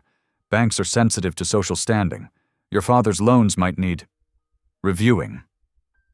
Color drained from Alana's face, but her voice remained steady. My father taught me that doing right matters more than looking right, Mr. Grieve. Good day to you. She turned away, but his last words followed her down the steps. We'll see how well principals feed cattle through a hard winter. Leon waited with the sleigh, his expression dark as he watched Milton return to his offices. What did he say to you? Nothing that changes anything, Alana replied, but her hands trembled slightly as she helped the child up into the sleigh. Leon studied her face for a long moment. You can't stay in town tonight, not with him riled up like this. Best come back to the cabin until things settle. Part of her wanted to protest, to insist she could handle herself. But the threat to her father's ranch haunted her, and the memory of armed men watching the cabin made her uneasy about leaving Leon to face trouble alone. We need to stop at the mission school first, she said. The child will be safer there than up in the mountains with us. Leon nodded, taking up the reins. They drove through back streets to avoid curious eyes, but whispers still followed their passage. Alana held her head high, though each familiar face turned away felt like a small betrayal. The mission school sat on the edge of town, a simple wooden building with a small bell tower. Smoke rose welcoming from its chimney as they pulled up. A tall woman in a dark dress emerged onto the porch, her black hair touched with silver at the temples. "Miss Tava," Leon called softly. "Need your help." The Ute schoolteacher descended the steps with quiet grace. Her dark eyes took in the situation quickly. The nervous child, Alana's fine clothes now trail-worn, Leon's protective stance. "Come inside," she said simply. "It's near time for evening meal." The schoolroom was warm and smelled of bean soup cooking. Other children looked up from their lessons, then quickly returned to their books at Miss Tava's gentle gesture. She led them to her private quarters at the back of the building. "This little one needs shelter," Leon explained. "There's trouble brewing in town." Miss Tava knelt before the child, speaking soft words in Ute. The girl's eyes widened in recognition, and she pressed forward eagerly as the teacher opened her arms. "She is of my sister's band," Miss Tava said, smoothing the child's tangled hair. "I will keep her safe here with our people's children." Alana knelt beside them. "We'll return when we can, when it's safer." She hugged the child gently. "Be brave, little one." The girl clung to her for a moment, then stepped back to Miss Tava's side. Her small face was solemn, but no longer afraid. "God's eyes see truth," Miss Tava said, looking between Leon and Alana. "Man's law changes like wind, but right action stands firm as mountain. Go with care, my friends." Outside, light snow had begun to fall again. Leon helped Alana into the sleigh, tucking warm buffalo robes around her. The mission bell tolled softly as they started the long drive back toward the mountains. They traveled in companionable silence for a while, lost in their own thoughts. The snow fell harder as they left town behind, dusting Alana's dark hair with white. She brushed it away absently, then spoke. "I've never seen you so patient as you were in that courthouse." Leon's mouth quirked slightly. "Learned the hard way that some fights need more than fists or bullets. Sometimes waiting is the harder path." "Like waiting for spring term court?" She sighed. "Milton won't be idle during those months." "No, he won't." Leon's voice was grim. "But neither will we. Your brother left us clues in that Bible. We just need time to piece them together." The snow was falling thick enough now to blur the distant mountains. Alana pulled the buffalo robe closer, watching the flakes swirl in their lantern light. "Thank you," she said softly, "for standing beside me today, for giving me a choice about where to go." Leon was quiet so long she thought he might not answer. When he did, his voice was rough with emotion he usually kept hidden. "You had choice taken from you once already. That false marriage contract with Grieve. Won't do the same, even if the law says I could." He glanced at her briefly. "You're free to go your own way anytime, but I aim to see justice done first, for your brother's sake and that child's." Alana reached over and touched his arm, feeling the solid strength beneath his coat. "Our way lies together for now, Mr. Kincaid. Whatever comes of it." The snow continued falling as they drove higher into the mountains, turning the world clean and white around them. Behind them lay Silver Basin with its tangled web of laws and lies. Ahead stood Leon's cabin, crude but honest as the man himself. Alana found herself watching his profile in the gathering dusk, seeing past the rough exterior to the deep well of honor within. Whatever the spring court might bring, she knew she'd chosen her path, not from legal necessity but from recognition of a kindred spirit. The sleigh runners whispered through fresh snow, carrying them home together through the softly falling night. The weeks unfurled like quiet ribbons in the mountain heights. January mellowed into February, and the pristine snowscape surrounding Leon's cabin settled into deep drifts that sparkled under cold, bright stars. Inside the rough-hewn walls, two souls who had begun as unwilling partners found their edges softening like ice giving way to spring. Each morning began the same way. Leon would rise before dawn to stoke the dying embers, his boots making familiar creaks on the wooden floor. Alana would wake to the smell of coffee brewing in the battered tin pot, and they would share those first quiet moments watching darkness fade through the frost-touched windows. "Reckon we ought to check the south fence today," Leon said one such morning, passing Alana a steaming cup. "Snow's dragging it down." She wrapped her hands around the warm tin, breathing in the rich aroma. "I noticed that yesterday. The crossbeams need reinforcing too." He nodded, a slight smile touching his weathered face. These days, she could read his expressions like a familiar book, the way his eyes crinkled at the corners when pleased, how his brow furrowed when worried about storm clouds gathering over the peaks. They worked together with the easy rhythm of long practice. Leon wielded the heavy posts while Alana managed the tools and rope, her hands grown strong and sure from weeks of frontier work. The bitter wind caught at her skirts, now practical wool instead of the fine wedding dress she'd worn what felt like a lifetime ago. "Hold steady now," Leon called, as they wrestled a beam into place. Snow sprayed from the fence as they worked, coating them both in fine powder. When the last post was secure, they stood back to survey their handiwork. "Not bad for a society lady," Leon teased, brushing snow from his beard. Alana laughed, the sound bright in the crystal air. "And not bad for a mountain hermit." She paused, watching their breath cloud in the cold. "Though I suppose neither of those titles quite fits anymore." His eyes met hers for a long moment before he looked away. "No, reckon they don't." Back at the cabin, they fell into their afternoon routine.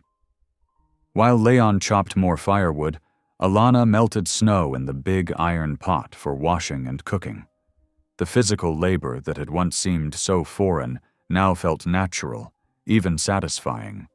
Her hands had grown calloused, but they were strong hands now, capable hands. As dusk approached, they settled by the hearth with the worn family Bible Leon had brought from the high country that fateful wedding day. The pages were dog-eared, marked with pressed leaves and forgotten notes in her brother's hand. Each evening they read together, sometimes talking long into the night about faith and forgiveness, about justice and mercy. "Listen to this passage," Alana said, her finger marking the spot. "Though your sins be as scarlet, they shall be as white as snow." She looked up at Leon. "Like the drifts outside, making everything clean again."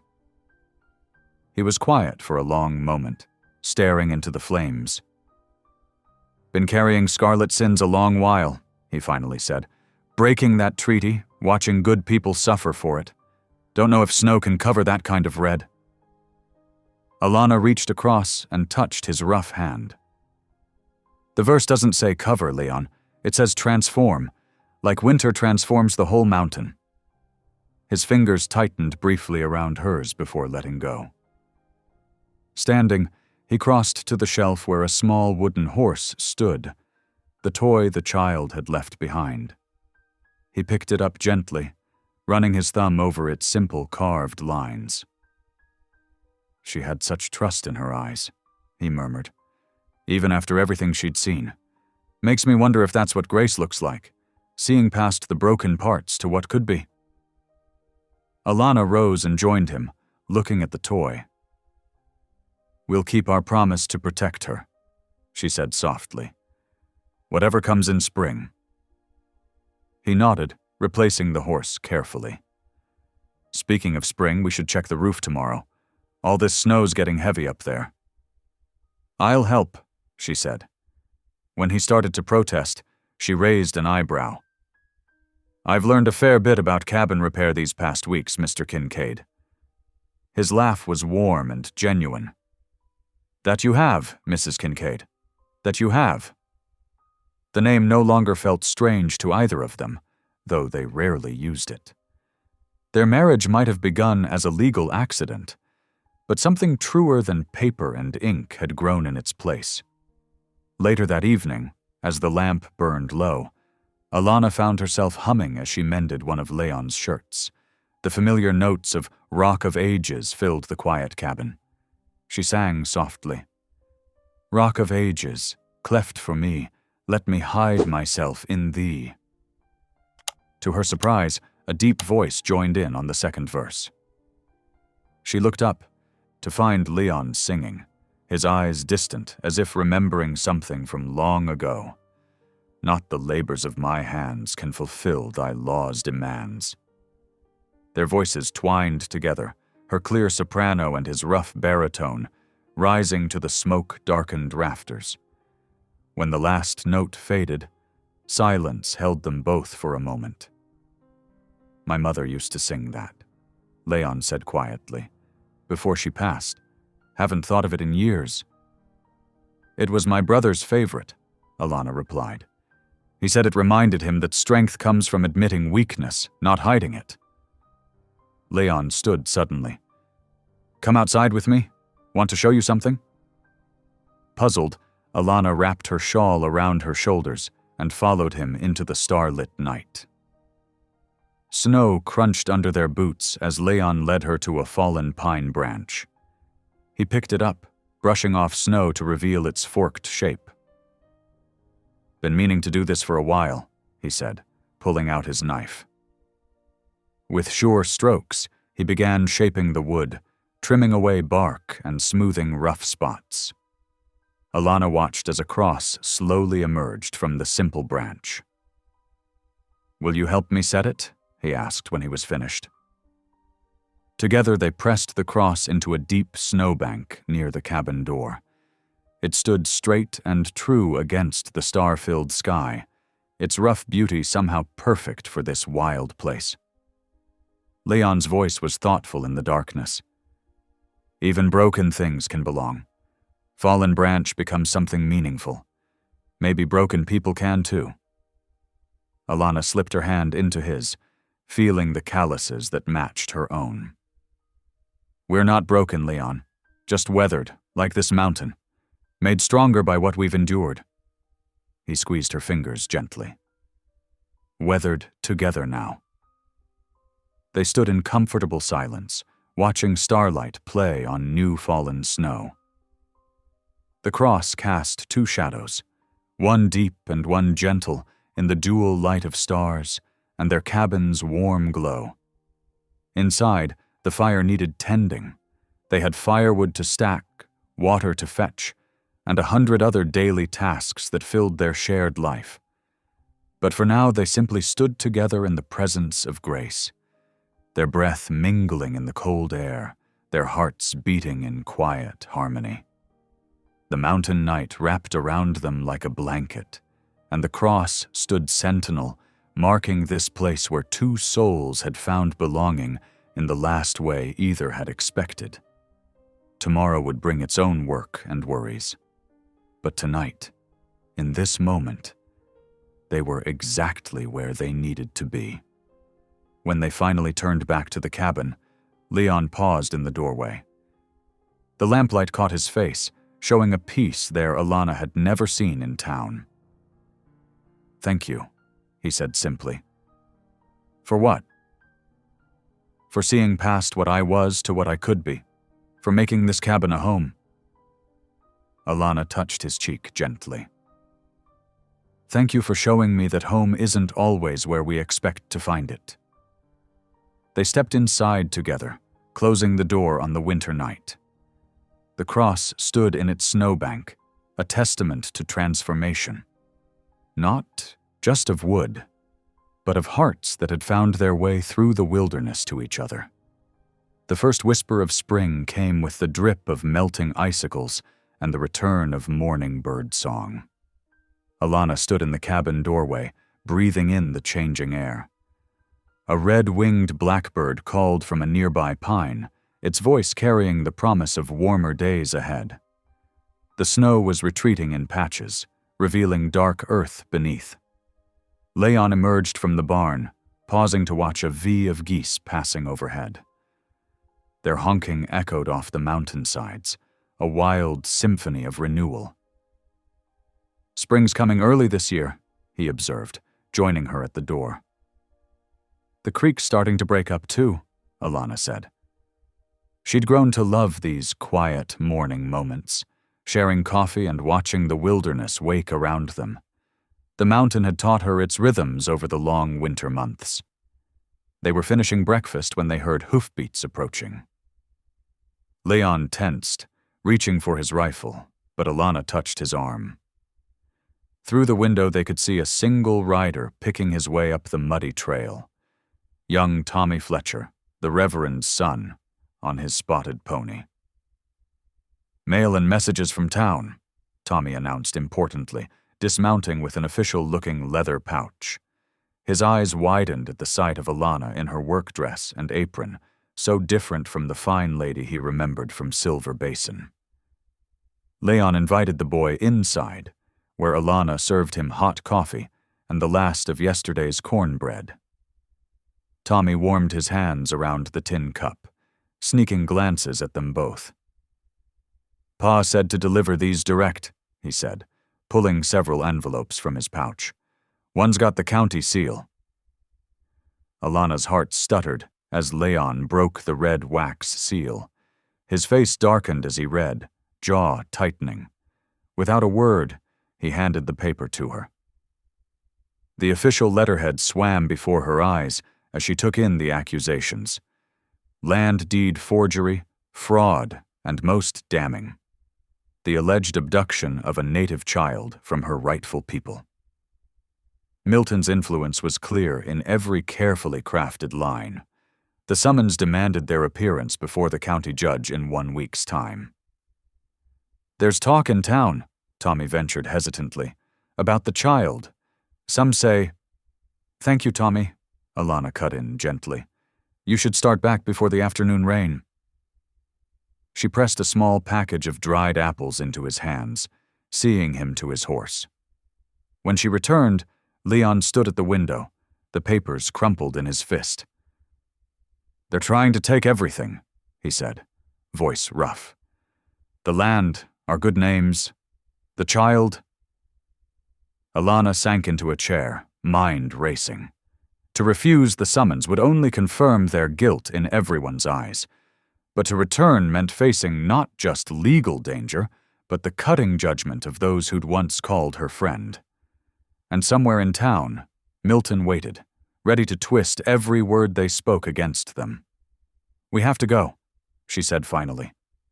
"If we don't, they'll send armed men next time, and running would only prove their lies true." Leon nodded slowly. 3 days down to Silver Basin, following the river trail. We'll need supplies." He was already moving, gathering ammunition, dried meat, extra blankets. Alana packed efficiently, the skills of winter serving her well. Cornmeal, coffee, medical supplies, the precious Bible. Her fingers lingered on her wedding dress, still hanging unworn in its cloth wrap. She left it behind. They worked through the afternoon, preparing the cabin for their absence. Leon checked and double-checked the horses while Alana sealed preserves and banked the hearth fire. Neither spoke much, but their movements had the harmony of long practice, each anticipating the other's needs. Dawn found them already on the trail, the horses' hooves squelching in spring mud. The river roared below, swollen with snowmelt. Alana's mare picked her way carefully along the narrow path, while Leon's mule followed, laden with supplies. They made good time that first day, stopping only to rest the horses and share cold biscuits. The wilderness around them was awakening. Columbine pushing through melting snow, aspens budding silver green, marmots whistling from sun-warmed rocks. But Alana barely noticed, her thoughts circling endlessly around the coming confrontation. That night they camped in a sheltered grove, the river's voice a constant companion. Leon built a small fire, careful to keep the smoke minimal. They ate quietly, watching shadows lengthen across the valley. I keep thinking about what they'll say, Alana admitted, breaking the silence. The whispers, the stares. I was raised to care about such things. She twisted her hands in her skirt. I know it shouldn't matter, but pride's a hard thing to shed, Leon said softly. Took me years in these mountains to learn that lesson. They sat close together, sharing warmth as the night grew cold. Above them, stars pricked through the darkening sky, bright and distant as truth. The second day brought them lower into the foothills. The air grew warmer, heavy with the scent of earth and growing things.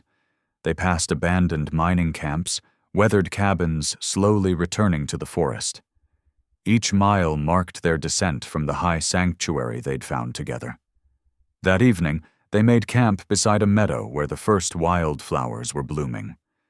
After tending the horses, they sat by their small fire, shoulders touching. The coming trial lay heavy between them. I'm afraid, Alana whispered, watching sparks rise towards the stars.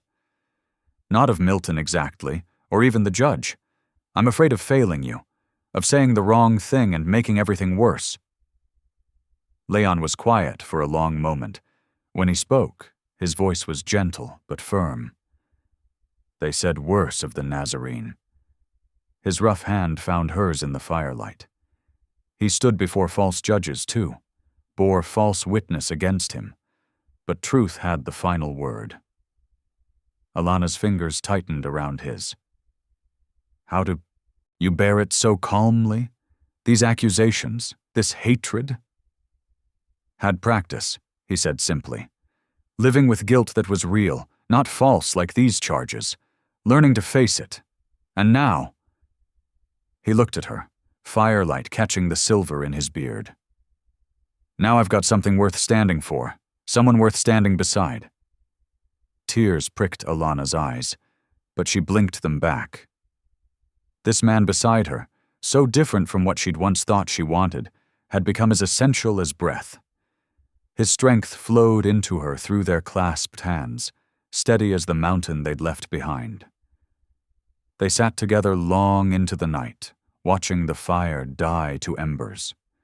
The river sang below, carrying winter's last ice toward distant valleys. Tomorrow would bring them back to Silver Basin, back to judgment and struggle. But here, in this moment, they had each other, and the truth they'd discovered in their winter sanctuary. Dawn broke clear and cold over the peaks, painting the sky in watercolor shades of rose and gold. They rose early, sharing the last of their coffee as light spilled down the mountainsides. Birds called from the awakening forest, thrush, jay, the cry of an eagle riding morning thermals. Alana stood watching the sunrise, remembering another dawn months ago when she'd first followed this man into the mountains. She'd been full of doubt then, clinging to propriety like armor. Now she faced the coming day with different strength, the kind forged in shared work, tested faith and love that had grown as naturally as spring itself. Leon finished saddling the horses, each movement sure and practiced. When he turned to help her mount, their eyes met in wordless understanding. Whatever waited in Silver Basin, they would face it together. The horses moved out onto the trail, hooves steady on the thawing ground. Behind them, the mountain stood eternal, wrapped in morning mist. Before them lay uncertainty, judgment, and the chance to defend what they'd found on that snow-wrapped peak. Truth, belonging, and a love as deep as the winter that had shaped it. They rode on as the sun climbed higher, neither looking back. The summons waited in Alana's saddlebag, its accusations heavy as stone. But stronger than paper and ink was the bond between them, formed in firelight and prayer, tested by solitude, and now ready to face the world's regard. The trail wound down toward civilization, each step carrying them closer to confrontation. But Alana rode straight-backed, Leon solid beside her, their hands still warming from that dawn-light touch. Whatever tomorrow brought, this moment was theirs. Two souls forged into one by mountain winter, facing spring's trials together. Silver Basin's main street stretched before them, muddy and familiar. Spring had touched the town while they were gone. New grass sprouting between weathered boards, calico curtains fluttering in open windows. But something felt wrong. The usual bustle of morning trade was oddly still. Faces turned away as they rode past. Alana's mare sensed her tension, dancing sideways. "Leon," she whispered, "something's not. United States Marshals, halt where you are." 3 men in dusty badges stepped out from behind the general store, rifles raised. Milton Grieve emerged behind them, straightening his vest with manicured hands. His smile carried all the warmth of a rattler's warning. "There's your fugitives, gentlemen," Milton announced, loud enough for the gathering crowd. "The mountain man who forged land deeds and the woman who helped him steal a child from her rightful guardians." Leon's face hardened, but he made no move toward his weapon. "These charges are false," he said clearly. "We've come to prove it." "Oh, I think the evidence speaks for itself." Milton produced a leather folio with flourish. "Newly discovered documents showing how you manipulated records. Witness statements about a screaming native child seen at your cabin. And this—" He held up a familiar piece of paper. "The original marriage license, proving the current one is indeed a forgery." Alana's heart hammered. She knew that paper was false. She had seen the real record herself. But her throat closed around the words she needed to speak. The crowd pressed closer, their whispers sharp as thorns. "Mrs. Ames," the lead marshal said, "step away from him, please. You'll need to give testimony about your involvement." Leon's hands rose slowly as the other marshals approached. "I won't run," he said. "Truth will stand in its own time." The iron clink of shackles echoed off the false-fronted buildings. Alana watched, tears sliding silently down her cheeks as they secured his wrists. The man who had protected her through winter storms, who had shown her what real faith looked like in action, stood straight-backed despite his bonds. A commotion near the church drew everyone's attention. Miss Tava hurried forward, the child clinging to her skirts. When the girl saw Leon in chains, she broke free with a heart-wrenching cry. She ran toward him, arms outstretched, her first sound in months piercing the morning air. "Back away, child," Milton ordered sharply. But Miss Tava moved to stand beside her, one hand gentle on the girl's shoulder. The teacher's dark eyes met Milton's with quiet defiance. Sheriff Briggs pushed through the crowd, looking uncomfortable. "Miss Alana, best you stay indoors until this sorts itself out. Town's riled up enough." He touched his hat brim, not quite meeting her gaze. "We'll keep him secure in the old stockade till the circuit judge arrives." Alana watched helplessly as they led Leon away, the child's sobs fading as Miss Tava gathered her close. The crowd dispersed slowly, leaving her alone in the churned mud of the street. Above the mountains, dark clouds gathered. She found herself in her old room at the boarding house, everything exactly as she'd left it months ago. Her writing desk, her mother's quilt, the cross-stitched Bible verse on the wall, all fragments of a life that felt like it belonged to someone else now. Thunder rolled across the valley as evening fell. Lightning flashed, illuminating the empty street below her window. Somewhere in that darkness, Leon sat alone in a cell, bearing false witness for her sake, for the child's sake, for the sake of truth itself. Alana sank to her knees beside the narrow bed. "Lord," she whispered, "I need your courage now. Show me how to stand for what's right, no matter the cost." Her fingers found the worn Bible in her pocket, the one that had brought Leon to her that snowy wedding day. Help me be worthy of the love you've given me. Rain lashed the window panes as she prayed, thunder shaking the very foundations of the house. But deeper than the storm's fury ran the current of her growing resolve. She had learned strength in that mountain cabin. Now was the time to show it. Lightning split the sky again, briefly illuminating the church steeple where all this began. Alana remained on her knees, tears mixing with whispered prayers as she wrestled for the courage to face whatever morning would bring. The parsonage's wooden floors creaked under Alana's feet as Reverend Fletcher led her to the storage room. Dust motes danced in thin beams of afternoon light as he pulled out her brother's old trunk, scarred leather still bearing the ranch brand. "Found it behind the vestry," the Reverend said softly. "Been keeping it safe, waiting for the right time." Alana's hands trembled as she lifted the lid. The familiar scent of leather and tobacco rose up, her brother's essence preserved.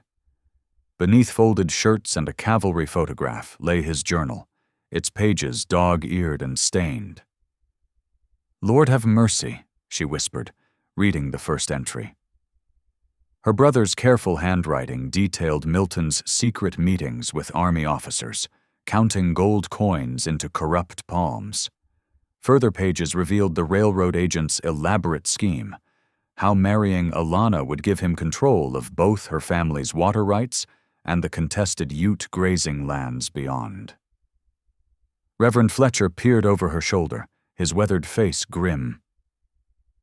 "Dawn tomorrow, they mean to try Leon for hanging. These words could save more than just his life." Miss Tava arrived with ink and paper, her dark eyes fierce with purpose. Together the women began copying the damning evidence, while the child sat cross-legged nearby, watching intently. Though she spoke no words, her gaze held understanding far beyond her years. Here was proof of why her mother's people had suffered. As evening approached, trusted townspeople slipped into the parsonage one by one.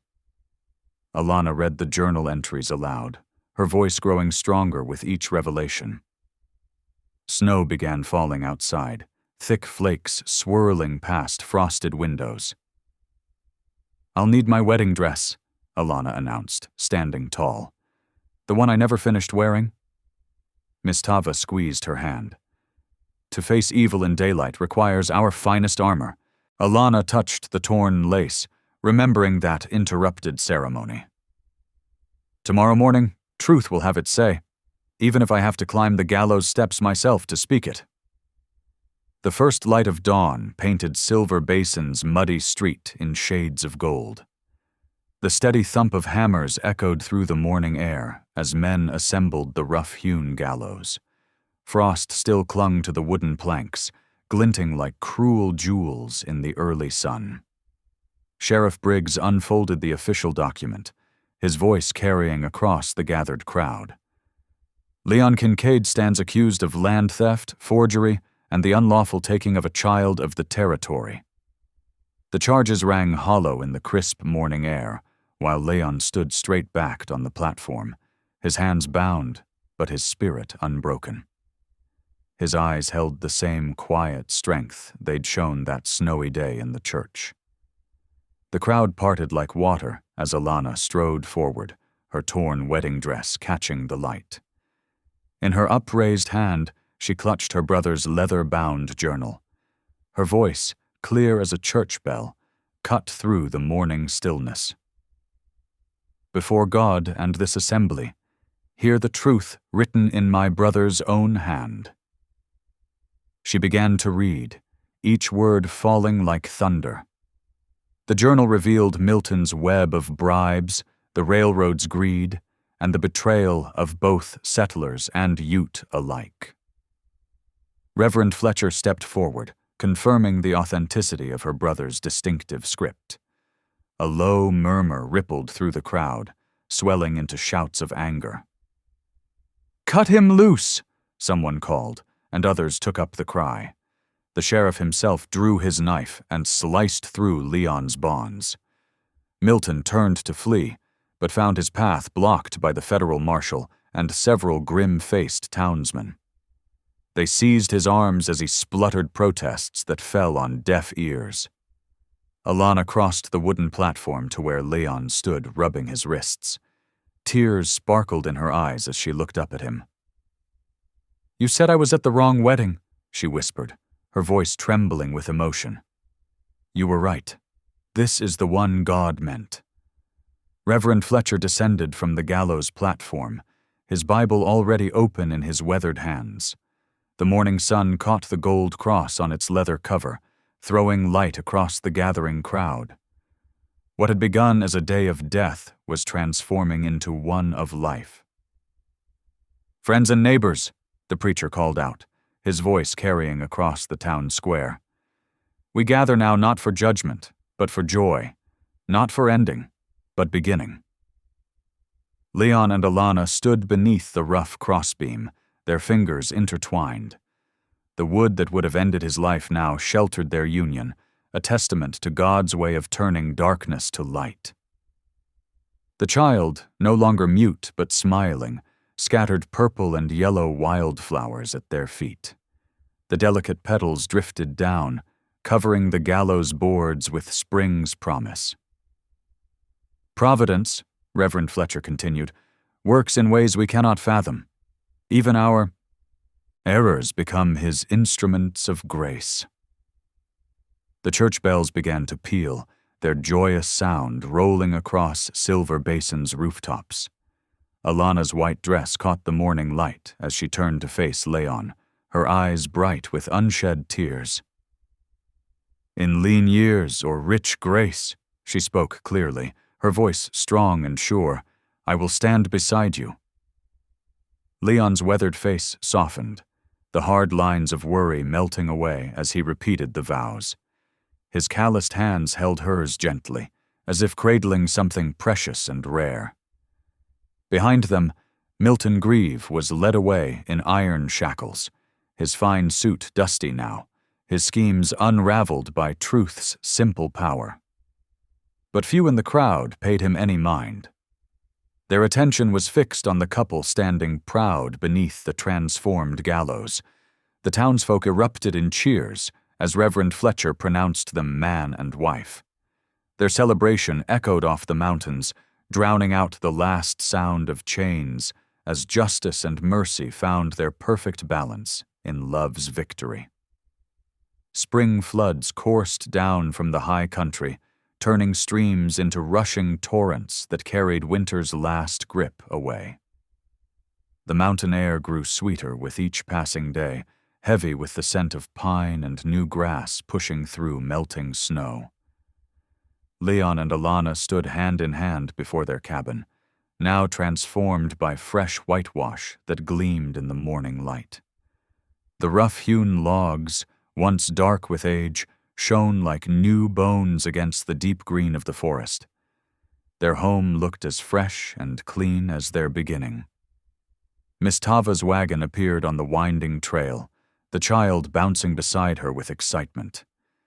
They brought official papers, blessings from both Reverend Fletcher and the Ute tribal elders, marking the child's permanent place in their family. The little girl ran to Alana's open arms, her laughter bright as spring water. Together they fell into the rhythm of mountain life. Leon taught them both to mend fence posts, his strong hands guiding theirs as they wove wire between cedar stakes.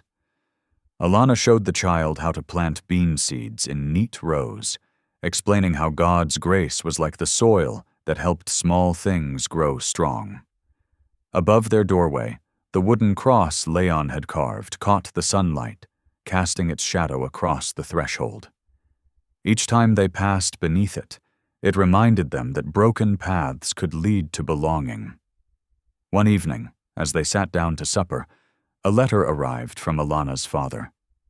Her hands trembled as she read his words of understanding and reconciliation. Leon squeezed her shoulder gently while the child leaned against her side, their small family complete in its imperfect perfection. Prayer before meals became their anchor, 3 voices joining in gratitude for simple blessings: fresh bread, warm shelter, and the love that had found them against all odds. Their laughter echoed off the mountain walls, mixing with the sound of spring birds returning home. In the quiet moments between chores, they found their peace. Not in grand gestures or fine things, but in the humble grace of belonging to each other. Summer painted the mountains in rich greens and golds as morning light spilled across the ridge. Leon hoisted the child onto his broad shoulders, her delighted giggles mixing with bird song. Inside the cabin, Alana lit the oil lamp, its warm glow a beacon in the window. From their perch on the ridge, Silver Basin sparkled like a jewel in the valley below. The preacher's wooden cross stood steady outside their door, wildflowers nodding at its base in the gentle breeze. That evening, the Ute elders joined them for supper, their presence a bridge between 2 peoples. The aroma of fresh bread and stew filled the air as stories were shared in 2 languages. Leon wrapped an arm around Alana's shoulders, his weathered face creasing in a smile. "Looks like we finally got the right wedding after all," he said softly. Alana leaned into his embrace, resting her head against his arm as contentment settled over them like a familiar blanket. Their laughter echoed through the pine-scented air, carried on the wind across the peaceful valley. Thank you for listening. Stories connect us in the most unexpected ways. If you felt that spark today, make sure you're subscribed. I share a new one daily, and the next might change your day.